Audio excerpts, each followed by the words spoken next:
Hello, in this episode I'm going to start to build some more texture into the picture.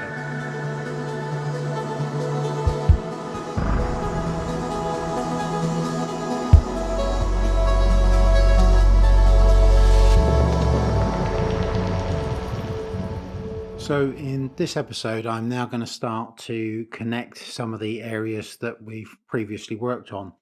So for example the nose, the eye and the whiskers, and start to fill in the gaps between those. And the tools that I will be using for this are the dart, 2B pencil, 4B pencil, blending stump and putty rubber. And as usual, I'll put a link in the description below for the materials that I recommend.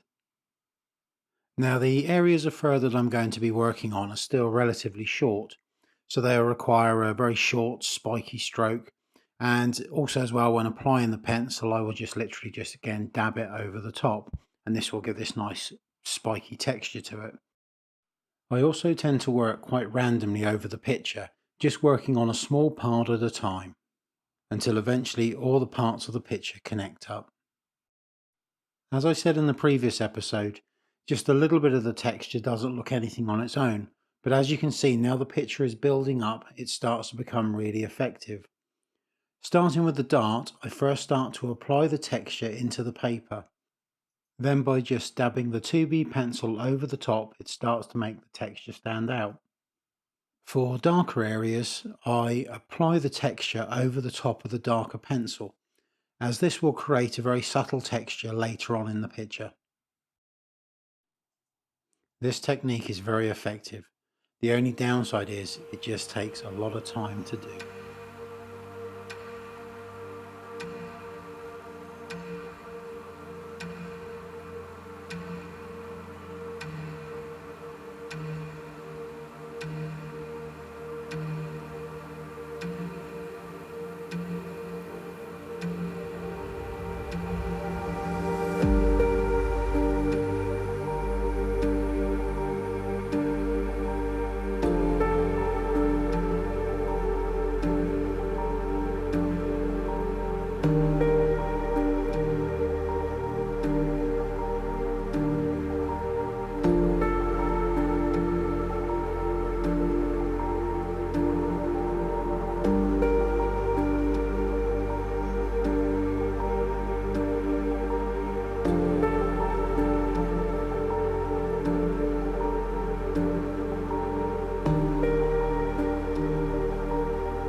Now, if you've seen last week's episode where I put the whiskers in, you'll know that I used a 9H pencil and engraved 2 lines for each whisker, and the white whisker is the bit left in the middle.